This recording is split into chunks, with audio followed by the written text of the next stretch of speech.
நம்பகத்தன்மையான செய்திகளுக்கு ஆர்டிஎம் வணக்கம். நான் கோகிலவாணி கிருஷ்ணன். முதலில் முதன்மை செய்திகளை காண்போம்.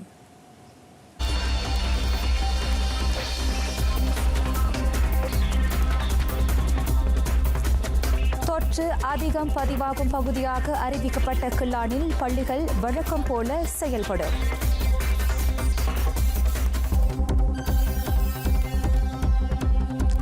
PLKN தேசிய சேவை பயிற்சி முகாம்கள் தற்காலிக சிறைச்சாலைகளாக பயன்படுத்தப்படும்.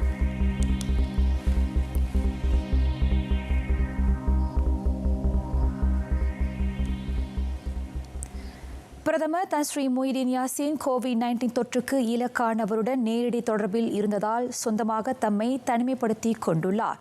அதோடு மை சஜாத்ரா செயலில் உள்ள ஹெட் ஹோம் அசஸ்மெண்ட் டோல் வாயிலாக தமது சுகாதாரத்தை பரிசோதித்து வருகிறார். அதனால் அவருக்கு இளஞ்சிவப்பு வண்ணத்திலான கண்காணிப்பு வளையத்தை சுகாதார அமைச்சு அணிவிக்கவில்லை என பிரதமர் துறை அலுவலகம் ஒரு அறிக்கையின் வாயிலாக தெரிவித்தது.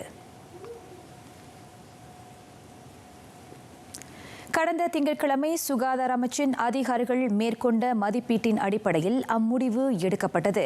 அவர் தொற்றுக்கு இலக்காவதற்கான சாத்தியம் மிக குறைவு. அதனால் அவர் தம்மை சொந்தமாக 14 நாட்களுக்கு தனிமைப்படுத்திக் கொள்வதோடு சுகாதாரத்தையும் கண்காணித்துக் கொள்ளுமாறு அறிவுறுத்தப்பட்டுள்ளதாக அந்த அறிக்கையில் குறிப்பிடப்பட்டுள்ளது. அவரது கையில் கண்காணிப்பு வளையம் இல்லாதது குறித்து பலரும் எழுப்பி வரும் கேள்வி தொடர்பில் பிரதமர் துறை இவ்வாறு பதிலளித்தது. அதனால் அவர் சுகாதார அமைச்சின் உத்தரவை பின்பற்றவில்லை என கூறப்படுவதில் உண்மையில்லை எனவும் அது தெளிவுபடுத்தியது.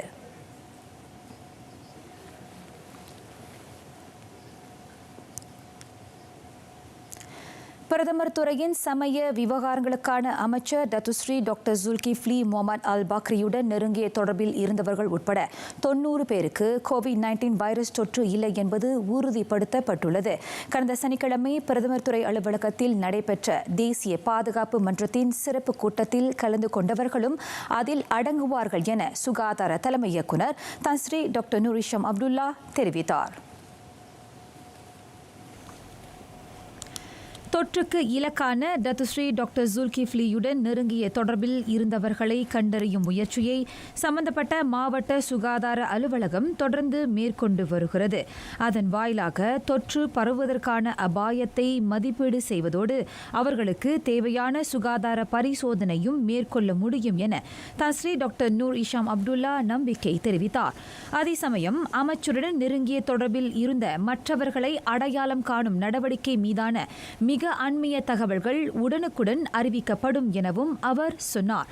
கடந்த சனிக்கிழமை நடைபெற்ற தேசிய பாதுகாப்பு மன்ற கூட்டத்தில் கலந்து கொண்ட ஒருவருக்கு தொற்று உறுதி செய்யப்பட்டிருப்பதாக நேற்று முன்தினம் Tan Sri doctor Noor Hisham Abdullah அறிவித்த வேளை தாம் தொற்றால் பாதிக்கப்பட்டிருப்பதாக டத்துஸ்ரீ டாக்டர் ஜுல்கிஃப்லி சமூக அகப்பக்கம் வாயிலாக அதனை உறுதிப்படுத்தினார். ஸ்லாங்கூர் கிள்ளானில் பள்ளி தவணை வழக்கம் போல தொடர்கிறது. தொற்று சம்பவம் அதிகம் பதிவு செய்யப்பட்டிருக்கும் பகுதியாக நேற்று கிள்ளான் அறிவிக்கப்பட்டது. எனினும் அதனால் அங்கு பள்ளிகளை மூட இன்னும் எந்த ஒரு உத்தரவும் பிறப்பிக்கப்படவில்லை என மாநில கல்வித்துறை தெரிவித்தது. சுகாதார அமைச்சின் ஆலோசனைக்கு ஏற்பவே கிள்ளான் மாவட்டத்தில் பள்ளிகளை மூடுவது குறித்து முடிவு செய்யப்படும் என மாநில கல்வித்துறை இயக்குநர் இஸ்மி இஸ்மாயில் தெரிவித்தார். இதுவரை அங்குள்ள 2 பள்ளிகளை உட்படுத்திய 7 வகுப்பறைகள் மட்டுமே மூடப்பட்டுள்ளன. சம்பந்தப்பட்ட பள்ளிகளை சேர்ந்த ஆசிரியரும் மாணவரும் தொற்று கண்டவருடன் நெருங்கிய தொடர்பில் இருந்தது தெரிய வந்ததை அடுத்து அந்நடவடிக்கை எடுக்கப்பட்டதாக இஸ்மி இஸ்மாயில் சொன்னார். பண்டன்மரஞ்சயா இடைநிலை பள்ளியில் 2 வகுப்பறைகளும் தமன் ஸ்ரீ அண்டாலாஸ் தேசிய ஆரம்ப பள்ளியில் 5 வகுப்பறைகளும் மூடப்பட்டுள்ளன. எனினும் சம்பந்தப்பட்ட வகுப்பறைகளில் கிருமி நாசினி திரவம் தெளிக்கப்பட்டுள்ளதை இஸ்மி இஸ்மாயில் உறுதிப்படுத்தினார். நாடு முழுவதும் இதுவரை 1126 சிறைச்சாலை பணியாளர்களும் கைதிகளும் கோவிட்-19 வைரஸ் தொற்றுக்கு இலக்காகி சிகிச்சை பெற்று வருவதாக சிறைச்சாலைத்துறை தலைமை இயக்குநர் டத்துஸ்ரீ ஜுல்கிஃப்லி ஒமார் தெரிவித்தார். சபா லஹடத்து சிறைச்சாலையிலிருந்து தவாவ் சிறைச்சாலைக்கு மாற்றப்பட்ட கைதி ஒருவருக்கு இம்மாதம் 2ஆம் தேதி தொற்று உறுதிப்படுத்தப்பட்டது. கட அலோஸ்தார் சிறைச்சாலையில் கடந்த மாதம் 29ஆம் தேதி தொற்று அடையாளம் காணப்பட்டது. சிறைச்சாலைகளில் தொற்று அதிவேகமாக பரவுவதை சிறைச்சாலைத்துறை கடுமையாக கருதுகிறது. குறிப்பாக கைதிகளை உட்படுத்திய மிக அதிகமான தொற்று சம்பவம் பதிவாகியுள்ளது. அதனால் சுகாதார அமைச்சின் SOP நிர்ணயிக்கப்பட்ட நடைமுறைகளுக்கு ஏற்ப கைதிகள் தனிமைப்படுத்தப்பட்டு சிகிச்சை அளிக்கப்படுவதாக டத்துஸ்ரீ ஜுல்கிஃப்லி ஒமார் ஒரு அறிக்கையின் வாயிலாக தெரிவித்தார். நாடு முழுவதும் கைதிகளின் நலனை பேணவும் வைரஸ் தொற்றை கட்டுப்படுத்தவும் தேவையான அனைத்து சுகாதார பாதுகாப்பு நடவடிக்கைகளும் மேற்கொள்ளப்பட்டுள்ளதாக அவர் சொன்னார். நேற்று முன்தினம் உள்நாட்டில் COVID-19 வைரசுக்கு இலக்கான 688 பேரில் 394 பேர் அலுஸ்தார் சிறைச்சாலையை உட்படுத்திய தேம்போ தொற்று சம்பவத்தால் பாதிக்கப்பட்டவர்கள். இவ்வேளையில் கைதிகளிடையே தொற்றை கட்டுப்படுத்தவும் சிறைச்சாலைகளில் நெரிசலை தவிர்க்கவும் PLKN தேசிய சேவை பயிற்சி திட்ட முகாம்கள் கைதிகளை தங்க வைக்கும் தற்காலிக சிறைச்சாலைகளாக மாற்றப்பட்டுள்ளன. குறிப்பாக போதைப்பொருள் குற்றவாளிகள் அங்கு தங்க வைக்கப்படுவார்கள். சுமார் 2300 முதல் 2800 போதைப்பொருள் குற்றவாளிகளை சம்பந்தப்பட்ட PLKN தேசிய சேவை பயிற்சி முகாம்களில் தங்க வைக்க முடியும் என டத்துஸ்ரீ ஜுல்கிஃப்லி ஒமார் நம்பிக்கை தெரிவித்தார். கைதிகளை உட்படுத்திய தொற்று சம்பவம் பொதுமக்கள் நுழைய அனுமதிக்கப்படாத பாதுகாப்பு கடுமையாக்கப்பட்ட பகுதியில் ஏற்பட்டிருப்பதால் அது குறித்து பொதுமக்கள் அச்சம் கொள்ள வேண்டாம் என அவர் கேட்டுக்கொண்டார். COVID-19 வைரஸ் தொற்றை கட்டுப்படுத்தும் முயற்சிகளில் பாதிப்புக்கு இலக்கானவர்களுடன் நெருங்கிய தொடர்பில் இருந்தவர்களை அடையாளம் காண்பதும் மிகவும் முக்கியமானதாக கருதப்படுகின்றது. அவர்களை தனிமைப்படுத்தி சிகிச்சை அளிப்பதன் வாயிலாக தொற்று பரவும் சாத்தியத்தை துண்டிக்க முடியும். எனினும் நோயாளிகளுடன் நெருங்கிய தொடர்பில் இருந்தவர்களை எவ்வாறு வகைப்படுத்துவது? ஒருவேளை நாமே தொற்றுக்கு இலக்கானவருடன் நெருங்கிய தொடர்பில் இருந்தால் என்ன செய்ய வேண்டும் என்பதை அறிந்து கொள்வோம். வைரஸ் தொற்று உறுதிப்படுத்தப்பட்ட நோயாளியுடன் நேரடி தொடர்பில் இருந்தவர்கள் நெருங்கிய தொடர்புடைய நபராக வகைப்படுத்தப்படுகின்றனர். ஒருவர் வைரஸ் தொற்று நோயாளியுடன் நெருங்கிய தொடர்பில் இருந்ததோடு காய்ச்சல், இருமல், மூச்சு திணறல் போன்ற உடல்நல குறைவுக்கு இலக்கானால் அவர் உடனடியாக COVID-19 சுகாதார பரிசோதனையை மேற்கொள்ள உத்தரவிடப்படுவார். அரசாங்க சுகாதார மையங்களில் அப்பரிசோதனையை மேற்கொள்ள தனிப்பட்ட விண்ணப்பங்கள் எதுவும் செய்ய தேவையில்லை. அதே சமயம் சம்பந்தப்பட்ட நபர் அவர் தேர்வு செய்யும் தனியார் மருத்துவ மையங்களிலும் அந்த பரிசோதனையை செய்து கொள்ளலாம். தொற்றுக்கு இலக்கான நபர் ஒருவருடன் நெருங்கிய தொடர்பில் நீங்கள் இருந்தவர் என்றால் சுகாதார அமைச்சின் பணியாளர்கள் உங்களை தொடர்பு கொள்வார்கள். ஒருவர் திரவம் அல்லது தொடுதல் வாயிலாக மட்டுமின்றி காற்றின் வாயிலாகவும் நெருங்கிய தொடர்புடையவராக வகைப்படுத்தப்படலாம். உதாரணத்திற்கு வைரஸ் தொற்று நோயாளி பயன்படுத்திய அறையை மற்றவர் பயன்படுத்தும் போது காற்று வழியாக அந்த வைரஸ் தாக்கும் அபாயம் இருப்பதால் அவர்கள் நெருங்கிய தொடர்புடையவர்களாக வகைப்படுத்தப்படுகின்றனர். எனவே நெருங்கிய தொடர்புடையவர்களை அடையாளம் காணும் பணியை எளிதாக்க மக்கள் மை சஜாத்ரா செயலியை கட்டாயம் பயன்படுத்த வேண்டும். நோயாளியுடன் நெருங்கிய தொடர்பில் இருந்தவர்களில் நீங்களும் ஒருவர் என்றால் நிர்ணயிக்கப்பட்ட விதிமுறைகளை அவசியம் பின்பற்ற வேண்டும். இல்லையில் பொது சுகாதாரத்திற்கு ஊறு விளைவிக்கக்கூடியவர்கள் என்னும் பட்சத்தில் சட்ட நடவடிக்கை எடுக்கப்படும் என்பதை நினைவில் கொள்வோம். நெகிரி சம்பிலான் பாத்தாங் பென்னார் ஆற்று நீர் மாசடைய காரணம் என நம்பப்படும் நபரை போலீசார் அடையாளம் கண்டுள்ளனர். தற்சமயம் அவரை கைது செய்யும் நடவடிக்கைகளை போலீசார் துரிதப்படுத்தியுள்ளனர். பாத்தாங் பென்னார் ஆற்று நீர் மாசடைந்ததை தொடர்ந்து கிள்ளான் பள்ளத்தாக்கில் வசிக்கும் மக்கள் நீர் விநியோக தடையை எதிர்நோக்கினர். சம்பந்தப்பட்ட நபர் நெகிரி சம்பிலான் மாநிலத்தை சேர்ந்தவர் அல்ல. அவர் வேறு மாநிலத்தை சேர்ந்தவர். எனினும் விரைவில் அவர் கைது செய்யப்பட்டு நெகிரி சம்பிலானுக்கு கொண்டு வரப்படுவார் என மாநில போலீஸ் துணைத் தலைவர் SAC சே ஜக்காரியா ஒத்மான் தெரிவித்தார். மனிதர்களுக்கும் விலங்குகளுக்கும் தேவையான விவசாயம், உணவு, குடிநீர் ஆகியவற்றுக்கு பயன்படுத்தப்படும் நீர் விநியோகத்தை தடை செய்த குற்றத்திற்காக குற்றவியல் சட்டத்தின் 340வது பிரிவின் கீழ் அந்நபருக்கு எதிராக விசாரணை மேற்கொள்ளப்படும். இதனிடையே மாசடைந்த அந்த ஆற்று நீரின் மாதிரி ஆய்வுக்காக ரசாயன துறைக்கு அனுப்பப்பட்டுள்ளதை மாநில ஆட்சிக்குழு உறுப்பினர் வீரப்பன் உறுதிப்படுத்தினார். ஆற்று நீர் மாசடைந்ததால் கடந்த ஞாயிற்றுக்கிழமை செமிஞே புகித் தம்போய் ஆகிய 2 நீர் சுத்திகரிப்பு ஆலைகளின் சேவை நிறுத்தப்பட்டது. பருவமழை காலத்தில் ஏற்படும் வெள்ளத்தை எதிர்கொள்ள கெடா மாநில பொது தற்காப்பு படை முழு தயார் நிலையில் உள்ளது. தொற்று பரவும் தற்போதைய சூழலில் பிரத்யேகமாக நிர்ணயிக்கப்பட்டிருக்கும் நடைமுறைக்கு ஏற்ப மீட்பு பணிகளை மேற்கொள்ள பொது தற்காப்பு படையை சேர்ந்த அதிகாரிகளும் உறுப்பினர்களும் தயாராக உள்ளனர். கடந்த ஞாயிற்றுக்கிழமை நடைபெற்ற பேரிடர் நிர்வாக செயற்குழு கூட்டத்தில் மீட்பு நடவடிக்கைக்கென சிறப்பாக வரையப்பட்டிருக்கும் நடைமுறையை கடைபிடிப்பது குறித்து முடிவு செய்யப்பட்டதாக கெடா மாநில தற்காப்பு படை இயக்குநர் லெப்டினன்ட் கர்னல் அவாங் அஸ்கண்டேர் அம்புவன் யாக்கோப் தெரிவித்தார். வெள்ளத்தில் பாதிக்கப்பட்டவர்களை துயர் துடைப்பு மையங்களில் தங்க வைப்பதற்கு முன் அங்கு கிருமி நாசினி திரவத்தை தெளிக்கும் பணி மேற்கொள்ளப்படும் என மாநில பேரிடர் நிர்வாக செயற்குழுவின் செயலாளருமான அவர் குறிப்பிட்டார். வெள்ளம் ஏற்படும் அபாயமுள்ள தாழ்வான பகுதிகளில் வசிக்கும் மக்கள் தொடர்ந்து எச்சரிக்கையுடன் இருக்கும்படி அவர் அறிவுறுத்தினார். அமலாக்க அதிகாரிகளின் உத்தரவை பின்பற்றுவதோடு உண்மையான தகவல்களுக்கு சம்பந்தப்பட்ட தரப்புகளை உடனடியாக தொடர்பு கொள்ளும்படி மக்கள் கேட்டுக் கொள்ளப்படுகின்றனர். வடகிழக்கு பருவமழை இன்று தொடங்கி வெள்ளிக்கிழமை வரை நீடிக்கும் என எதிர்பார்க்கப்படுகிறது. பொய்யான கணக்குகளால் பாதிக்கப்பட்ட நிறுவனங்கள் அல்லது தனிநபர்கள் சம்பந்தப்பட்டவர்களுக்கு எதிராக பொதுநல வழக்குகளை பதிவு செய்யலாம். அது தனி மனித உரிமை என தொடர்பு பல்லூடக ஆணையத்தின் தலைவர் டாக்டர் ஃபடுல்லா சுஹைமி அப்துல்லா மலிக் தெரிவித்தார். சுய லாபத்திற்காக தொழில்நுட்பத்தை தவறாக பயன்படுத்தும் தரப்பினருக்கு எதிராக நடவடிக்கை எடுக்க பல நாடுகளில் தனிப்பட்ட சட்டங்கள் உள்ளன. பொய்யான கணக்குகளால் மலேசியா மட்டும் பிரச்சினையை எதிர்நோக்கவில்லை. மாறாக உலகின் பல நாடுகள் அப்பிரச்சினையை களைய போராடி வருவதாக டாக்டர் ஃபடுல்லா சுஹைமி சொன்னார். தவறான அல்லது உண்மைக்கு புறம்பான செய்திகளை பரப்பவும் பகடிவதை செய்யவும் ஒருவரை அவமதிக்கவும் பொய்யான கணக்குகள் பயன்படுத்தப்படுகின்றன. பெரும்பாலும் அனைவராலும் அறியப்பட்ட அமைப்பு அல்லது பிரபலங்களின் கணக்கை போல் பொய்யான கணக்கை பயன்படுத்தி தவறான தகவல்கள் பகிரப்படுகின்றன. பெரும்பாலும் ட்விட்டர் அல்லது ஃபேஸ்புக் போன்ற அனைத்துலக சமூக அகப்பக்கங்களை மையமாக கொண்டு அந்த தவறான செய்திகள் பரப்பப்படுகின்றன. அதனால் ஒரு வரையறைக்கு உட்பட்ட நாட்டின் சட்ட திட்டங்களை பயன்படுத்தி அதுபோன்ற செயல்களுக்கு எதிராக நடவடிக்கை எடுக்க முடியும் என்பதையும் டாக்டர் ஃபடுல்லா சுஹைமி தெளிவுபடுத்தினார்.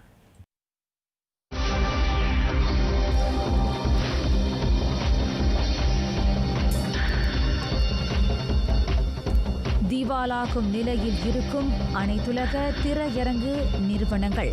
விவரம் உலக நடப்புகளில்.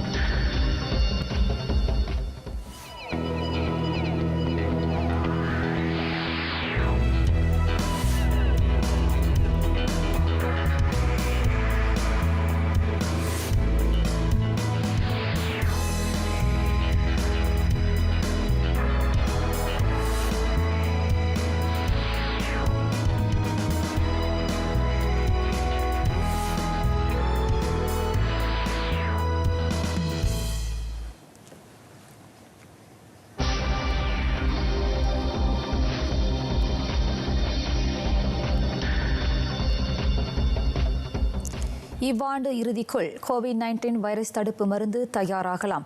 உலக சுகாதார அமைப்பின் தலைமை இயக்குநர் டெட்ரஸ் அடனம் கெப்ரியசஸ் அதனை உறுதிப்படுத்தியிருக்கின்றார். We will need vaccines, and there is hope that by the end of this year we may have a vaccine. There is hope. COVID-19 பெருந்தொற்று தொடர்பில் நிர்வாக வாரிய உறுப்பினர்களுடன் நடத்தப்பட்ட இருநாள் சந்திப்பின் இறுதியில் டெட்ரஸ் அடனம் இந்த நம்பிக்கையை வெளிப்படுத்தினார். உலக சுகாதார அமைப்பின் குறைந்த விலையில் ஏழை நாடுகளுக்கும் தடுப்பு மருந்து கிடைக்க வகை செய்யும் கோவேக்ஸ் திட்டத்தின் கீழ் 9 கோவிட்-19 தடுப்பு மருந்துகள் சோதனைக்கு உட்படுத்தப்பட்டுள்ளன. தடுப்பு மருந்து தயாராகும் போது கோவேக்ஸ் திட்டத்தில் பங்கேற்றுள்ள நாடுகளுக்கு 2021 ஆண்டு இறுதிக்குள் மொத்தம் 200 கோடி சொட்டு தடுப்பு மருந்தை விநியோகிக்க உலக சுகாதார அமைப்பு திட்டமிட்டுள்ளது. அடுத்த மாதம் 3ஆம் தேதி நடைபெறவுள்ள அமெரிக்க அதிபர் தேர்தல்.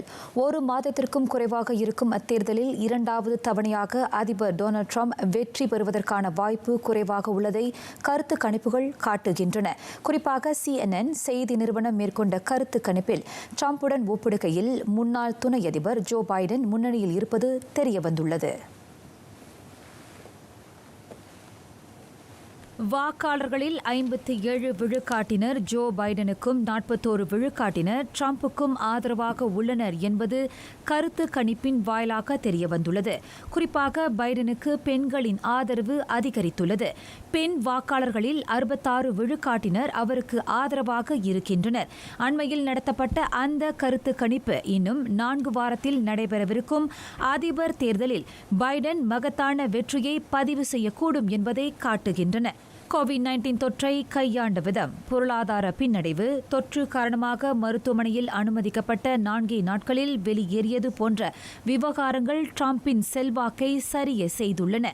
அதனை தமக்கு சாதகமாக பயன்படுத்திக் கொண்ட பைடன் அமெரிக்காவை சூழ்ந்துள்ள ட்ரம்ப் எனும் இருளை அகற்ற ஒன்றுபடுமாறு அந்நாட்டு மக்களுக்கு வேண்டுகோள் விடுத்துள்ளார். இம்மாதம் 15ஆம் தேதி மயாமியில் 2ஆம் முறையாக நடைபெறவிருக்கும் அதிபர் தேர்தலுக்கான விவாதத்தில் பங்கேற்க முனைப்புடன் இருப்பதாக ட்ரம்ப் தமது ட்விட்டர் அகப்பக்கத்தில் குறிப்பிட்டுள்ளார். அமெரிக்கர் அதிபர் தேர்தலில் 40 லட்சம் அமெரிக்கர்கள் முன்கூட்டியே தங்களது வாக்குகளை செலுத்தியுள்ளனர். 2016ஆம் ஆண்டில் முன்கூட்டியே தங்களது வாக்குகளை செலுத்திய 75,000 வாக்காளர்களை காட்டிலும் அந்த எண்ணிக்கை அதிகமாகும். கோவிட்-19 பெருந்தொற்றை அடுத்து முன்கூட்டியே வாக்களிக்கும் வசதியும் அஞ்சல் வாக்களிப்புக்கான வசதியும் விரிவுபடுத்தப்பட்டுள்ளது. அதையடுத்து முன்கூட்டியே அதிபர் தேர்தலில் வாக்களித்தவர்களின் எண்ணிக்கை மிக அதிகமாக உயர்ந்துள்ளது. ஒஹாயோவில் முன்கூட்டியே நடைபெறும் வாக்களிப்பின் முதல் நாளில் தூர இடைவெளியை கடைபிடித்து மக்கள் நீண்ட வரிசையில் நின்று வாக்களித்தனர். வாக்காளர்கள் முகக்கவசம் அணிவது கட்டாயமாக்கப்பட்டிருந்தது. கடந்த செப்டம்பர் 18ஆம் தேதி தொடங்கி Minnesota, south Dakota, Virginia, Wyoming ஆகிய பகுதிகளில் முன்கூட்டியே மக்கள் வாக்களித்துவிட்டனர். அமெரிக்க அதிபர் தேர்தல் அடுத்த மாதம் நவம்பரில் நடைபெறுகிறது. இவ்வாரம் வெள்ளிக்கிழமை அமைதிக்கான நோபல் பரிசின் வெற்றியாளர் அறிவிக்கப்படுவார். உலக சுகாதார அமைப்பு அந்த நோபல் பரிசை வெல்வதற்கான வாய்ப்பு அதிகமுள்ளதாக கூறப்படுகின்றது. எனினும் இயற்கை ஆர்வலர் கிரேட்டா துன்பர்க் அல்லது ஊடக சுதந்திர அமைப்புகள் அந்த பரிசுக்கு தகுதி பெறலாம். இவ்வாண்டு அமைதிக்கான நோபல் பரிசுக்கு 318 பெயர்கள் முன்மொழியப்பட்டுள்ளன. அந்த பெயர்களில் 211 பேர் தனிநபர்கள் ஆவர். 107 அமைப்புகளும் அந்த பரிசுக்கு முன்மொழியப்பட்டுள்ளன. இந்த கடுமையான போட்டிகளுக்கு மத்தியில் ஊடக அமைப்புக்கு அல்லது ஊடகவியலாளர்களுக்கு அந்த பரிசு வழங்கப்படுவதை தாம் விரும்புவதாக ஓஸ்லோவில் உள்ள அமைதிக்கான ஆய்வு கழகத்தின் இயக்குநர் ஹென்ரிக் உர்டால் கூறியுள்ளார். உலகிற்கு தகவல் தெரிவிப்பதிலும் சம்பவங்களுக்கு காரணமானவர்களை அடையாளப்படுத்துவதிலும் களத்தில் பணியாற்றும் நிருபர்கள் பெரும் பங்காற்றுவதாக அவர் குறிப்பிட்டார். இவ்வேளையில் கிரேட்டா துன்பர்க் தனிநபராக அல்லது இதர ஆர்வலர்களுடன் இணைந்து நோபல் பரிசை வெல்லக்கூடும். அந்த பரிசுக்கு அவர் தேர்ந்தெடுக்கப்பட்டால் பெண் கல்வி உரிமைக்காக போராடும் பாகிஸ்தானின் மலாலா யூசுப்சாயை அடுத்து 120 ஆண்டுகால வரலாற்றில் அமைதிக்கான நோபல் பரிசை பெறும் 2வது இளவயது வெற்றியாளராக கிரேட்டா திகழ்வார். இதற்கு மத்தியில் கோவிட்-19 பெருந்தொற்றை களைய உலகளவில் ஒருங்கிணைந்து முயற்சிகளை எடுத்திருக்கும் WHO உலக சுகாதார அமைப்பும் நோபல் பரிசுக்கு தகுதியானது என கூறப்படுகின்றது. ஊழலுக்கு எதிராக போராடும் ஜெர்மனியின் டிரான்ஸ்பரன்சி இன்டர்நேஷனல் அமைப்பு, WFP உலக உணவு திட்டம், ஐநாவும் அதன் தலைமை செயலாளர் அன்டோனியோ குட்டாரெஸ், ஜெர்மனிய தலைவர் ஏங்கலா மெர்க்கல், ஆப்கானின் அரசியல்வாதியும் பெண்கள் உரிமை அமைப்பின் ஆர்வலருமான ஃபவுசியா குஃபியும் இந்த நோபல் பரிசுக்கு முன்மொழியப்பட்டவர்கள் ஆவர். உலகளவில் தூனா வகை மீன் விற்பனையில் ஈடுபட்டிருக்கும் தொழில்துறையின் மதிப்பு ஆண்டுக்கு $4,000 கோடி ஆகும். எனினும் வர்த்தக ரீதியாக அந்த மீன்பிடி நடவடிக்கையில் ஈடுபட்டிருப்பவர்களின் வருமானம் குறைந்துள்ளது. மேலும் கடலில் சில தூனா மீன் வகை இனங்கள் குறையும் எனவும் எச்சரிக்கை விடுக்கப்பட்டுள்ளது. 2012ஆம் ஆண்டை காட்டிலும் 2018ஆம் ஆண்டு மீனவர்கள் 5 லட்சம் டன் மெட்ரிக்கிற்கும் அதிகமான மீன்களை பிடித்தனர். எனினும் $50 கோடி குறைவான மதிப்பிலே அவர்களது மீன்கள் வாங்கப்பட்டன. இந்த மீன்பிடி துறையை நிர்வகிக்கும் அரசாங்கங்கள் நீண்டகால திட்டங்களை வகுக்காவிட்டால் சந்தையில் தூனா வகை மீன்களின் கையிருப்பு குறையும் என அனைத்துலக மீன்பிடி குழு தெரிவித்துள்ளது. ஸ்கிப்ஜாக் சூறை, பெரிய கண் சூறை, மஞ்சள் நீல துடுப்பு சூறை போன்ற தூனா மீன் வகைகள் கடலில் குறைவதால் சுற்றுச்சூழலை அது பாதிக்கும் எனவும் எச்சரிக்கப்பட்டுள்ளது. உலகளவில் இந்தோனேசியாவில் அதிகமாக தூனா மீன்கள் பிடிக்கப்படுகின்றன. 2018 5,50,000க்கு அதிக டன் எடையிலான தூனா மீன்கள் அந்நாட்டில் பிடிக்கப்பட்டன. இந்தோனேசியாவை அடுத்து Japan, Papua new Guinea, Taiwan, Spain, Ecuador, தென்கொரியா முதலிய நாடுகளிலும் அதிக அளவில் தூனா மீன்கள் பிடிக்கப்பட்டு விற்பனையாகின்றன. உலகின் 2ஆம் பெரிய திரைப்பட நிர்வாகமான சினிவேர்ல்ட் அமெரிக்கா, இங்கிலாந்து, அயர்லாந்து ஆகிய நாடுகளில் செயல்படும் அதன் திரையரங்குகளை மூட முடிவு செய்துள்ளது. நோ டைம் டு டை என்னும் பிரபல ஜேம்ஸ் பாண்ட் திரைப்படத்தின் வெளியீடு ஒத்தி வைக்கப்பட்டுள்ளதை அடுத்து இன்னும் ஒரு வார காலத்தில் அந்த திரையரங்குகள் தற்காலிகமாக மூடப்படும் என அறிவிக்கப்பட்டுள்ளது. கோவிட்-19 வைரஸ் தொற்று கட்டுப்படுத்த அமல்படுத்தப்பட்ட முடக்க நிலையும் கட்டுப்பாடுகளும் தளர்த்தப்பட்டதன் பின் கடந்த ஜூலை மாதம் சினிவேர்ல்ட் நிறுவனத்தின் கீழ் இயங்கும் 787 திரையரங்குகள் மீண்டும் திறக்கப்பட்டன.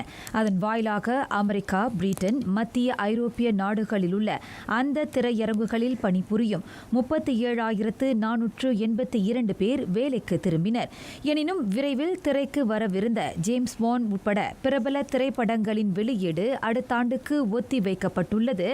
அனைத்துலக திரைப்பட துறை இவ்வாண்டு மீட்சி பெறும் எனும் நம்பிக்கையை இழக்க செய்துள்ளது.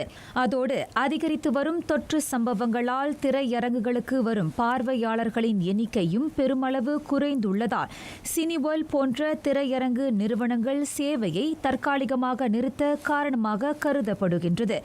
இவ்வாண்டின் முதல் அரையாண்டில் அந்நிறுவனம் 164 கோடி அமெரிக்க டாலர் வரையில் இழப்பை எதிர்நோக்கிய வேளை அதன் பங்குகள் 82% சரிவு கண்டன. கட்டாயத்தின் அடிப்படையில் திரையரங்குகள் மூடப்பட்டால் அதன் முதலீட்டாளர்கள் பேர் இழப்பை சந்திக்க நேரிடலாம். AMC என்டர்டெயின்மெண்ட், சினிவேர்ல்ட் போன்ற பெரிய நிறுவனங்கள் உலகின் பல பகுதிகளில் உள்ள அதன் திரையரங்குகளை திறந்த போதிலும் திரைப்படத்தை காண வருபவர்களின் எண்ணிக்கையை அதிகரிப்பதில் தோல்வியையே தழுவின. இந்நிலையில் சிறு நடுத்தர திரைப்பட நிறுவனங்களின் எதிர்காலம் கேள்விக்குறியாகியுள்ளது. இந்தியா புதுடெல்லியில் தொற்றால் உயிர் இழந்தவர்களை அடக்கம் செய்வதற்கு இடப்பற்றாக்குறை ஏற்பட்டுள்ளது. அதனால் அங்குள்ள பழைய இஸ்லாமிய மையத்து கொள்ளைக்கு கூடுதல் நிலம் ஒதுக்கப்பட்டுள்ளது. இந்தியாவில் அன்றாடம் தொற்றால் உயிர் இழப்பவர்களின் எண்ணிக்கை 1,00,000ஐயும் தாண்டி பதிவு செய்யப்பட்டிருக்கின்றது. இதுவரை பாதிக்கப்பட்டவர்களின் எண்ணிக்கை 66 லட்சத்தை கடந்துள்ளது. எனினும் அங்கு அன்றாடம் தொற்றால் பாதிக்கப்படுபவர்களின் எண்ணிக்கை குறைவதற்கான அறிகுறிகள் எதுவும் தென்படவில்லை. அதனால் இடப்பற்றாக்குறையை எதிர்நோக்கியுள்ள தலைநகர் புதுடில்லியில் உள்ள ஜடித் கப்ரிஸ்தான் மையத்து கொள்ளையில் கூடுதலாக 400 சவக்குழிகளை அமைக்க கூடுதல் நிலம் ஒதுக்கப்பட்டுள்ளது. அந்த நிலத்தை சுத்தப்படுத்தும் பணியில் தற்போது துப்புரவு பணியாளர்கள் ஈடுபட்டுள்ளனர். 1924ஆம் ஆண்டு திறக்கப்பட்ட இந்த முஸ்லிம் மையத்து கொள்ளையில் ஒவ்வொரு நாளும் தொற்றால் உயிர் இழக்கும் 4 உடல்கள் அடக்கம் செய்யப்படுகின்றன. இந்நிலை நீடித்தால் புதிதாக ஒதுக்கப்பட்ட நிலமும் பற்றாமல் போகலாம் என அஞ்சப்படுகின்றது. பழங்கால மக்களின் வரலாறு அவர்கள் விட்டுச் சென்ற தடயங்களின் மூலமாகவே உலகிற்கு தெரிய வருகிறது. அவ்வாறு தனது பழங்கால ஆலயங்களால் உலக சுற்றுப்பயணிகளை கவர்ந்திருக்கும் தாய்லாந்தில் 2000 முதல் 3000 ஆண்டுகள் வரலாற்று பதிவை கொண்ட சுவர் ஓவியங்களை தொல்பொருள் ஆராய்ச்சியாளர்கள் கண்டுபிடித்துள்ளனர். பேங்காக் தென்மேற்கிலிருந்து 4 மணி நேர பயண தூரத்தில் அமைந்துள்ளது சம் ராயாட் தேசிய பூங்கா. தொல்பொருள் ஆராய்ச்சியாளரான கனிகா பிரேம்ஜா அவரது குழுவினரும் பல மாதங்களாக வரலாற்று பதிவுகளை தேடி வந்தனர். வனத்துறையினரின் உதவியோடு முட்பாதைகளை கடந்து சுமார் 40 குகைகளில் இவர்கள் ஆராய்ச்சிகளை மேற்கொண்டனர். இறுதியில் செங்குத்தான பாறை குன்றின் மீதுள்ள குகையில் இருளில் ஓவியங்கள் மறைந்திருந்ததை இக்குழுவினர் கண்டுபிடித்தனர். துருப்பிடித்த வண்ணத்தில் மான் தனியாக ஒருவர் இருக்கும் காட்சி, கைகளை கோர்த்திருக்கும் குடும்பம் போன்ற சில ஓவியங்கள் கைபேசி செயலியில் உள்ள தொழில்நுட்பத்தின் மூலமாக இவர்களின் கண்களுக்கு அகப்பட்டன. இந்த ஓவியங்கள் சில ஆயிரம் ஆண்டுகள் பழமையானது என கனிகா பிரேம்ஜா தெரிவித்தார். ஆயுத்யா, சியாங்மாய் போன்ற பண்டைய கால நகர்களால் சுற்றுப்பயணிகள் மத்தியில் பிரபலமானது தாய்லாந்து. அதுபோன்று இன்னும் தெரிய வராத பல பழங்கால தடயங்கள் தாய்லாந்தில் இன்னும் மறைந்திருக்கின்றன.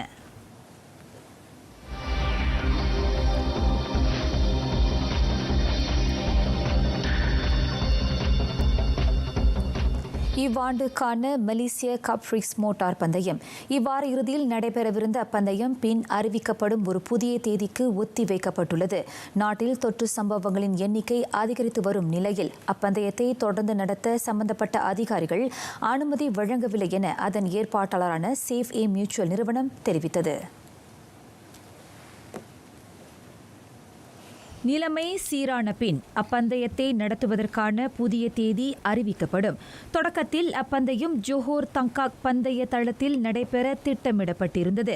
தொற்று அச்சுறுத்தல் காரணமாக நிகழ்ச்சிகளை தற்காலிகமாக ஒத்திவைக்க மாநில அரசாங்கம் முடிவு செய்துள்ளது. அதனால் நிர்ணயிக்கப்பட்ட அதே தேதிகளில் அப்போட்டியை ஸ்லாங்கூர் சிப்பாங் அனைத்துலக பந்தய தளத்தில் நடத்த ஏற்பாட்டுக்குழு உத்தேசித்திருந்தது. எனினும் அதற்கான விண்ணப்பத்திற்கு சம்பந்தப்பட்ட அதிகாரிகள் ஒப்புதல் வழங்கவில்லை என சேஃப் ஏ மியூச்சுவல் நிறுவனத்தின் இயக்குநர் ரான்ஹாக் தெளிவுபடுத்தினார். பந்தயம் ஒத்திவைக்கப்பட்டதால் பாதிப்பை எதிர்நோக்கியிருக்கும் அனைத்து தரப்பினரிடமும் அந்நிறுவனம் மன்னிப்பு கேட்டுக் கொண்டுள்ளது. வரலாற்றிலேயே முதன்முறையாக ஈரானிய பெண்கள் எடை தூக்கும் போட்டிகளில் கலந்து கொள்ள அந்நாட்டு அரசாங்கம் அனுமதி அளித்துள்ளது. அதற்கான தடை நீக்கப்பட்டிருப்பதை அடுத்து மகளிருக்கான தேசிய அணி விரைவில் தோற்றுவிக்கப்படும் என ஈரானின் உடல் கட்டழகு சம்மேளனம் தெரிவித்தது. எடை தூக்கும் போட்டிகளில் கலந்து கொள்ள ஈரானிய பெண்களுக்கு நீண்ட காலமாகவே தடை விதிக்கப்பட்டிருந்தது. அந்த தடையை நீக்கியிருக்கும் அரசாங்கத்தின் முடிவை மகளிர் விளையாட்டாளர்கள் வரவேற்றுள்ளனர். இதன் வாயிலாக அனைத்துலக எடை தூக்கும் போட்டிகளில் கலந்து கொண்டு ஈரானிய பெண்களும் சாதனை படைக்க முடியும் என இத்துறையில் ஈடுபட்டு வரும் 29 வயது அசாம் ஃபரஹானி தெரிவித்தார். கடந்த 7 ஆண்டுகளாக இத்துறையில் ஈடுபட்டு வரும் இவர் அதிகாரப்பூர்வமற்ற போட்டிகளில் கலந்து கொண்டு சில பதக்கங்களையும் வென்றுள்ளார். இவ்வேளையில் அரசாங்கத்தின் அந்த முடிவு வரவேற்கத்தக்கது என எடை தூக்கும் பயிற்றுனரும் மகளிருக்கான எடை தூக்கும் விளையாட்டு சங்கத்தின் உறுப்பினருமான மீனா குர்பானி குறிப்பிட்டார். கட்டழகான தேகம் பெண்களுக்கு ஏற்புடையது அல்ல எனும் சமுதாயத்தின் தவறான கண்ணோட்டம் என ஈரானிய மகளிர் விளையாட்டாளர்கள் பல்வேறு பிரச்சினைகளை எதிர்நோக்குவதாகவும் அவர் கூறினார்.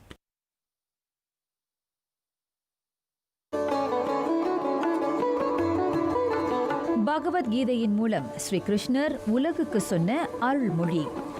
அனைத்தும் அனைவருக்கும் கிட்டுவதில்லை. ஆனால் இங்கு ஏதும் கிட்டாதவர்களுக்கு ஏற்படும் அதிருப்தியை விட ஏதோ ஒன்று கிட்டியும் திருப்தி அடையாதவரே அதிகம்.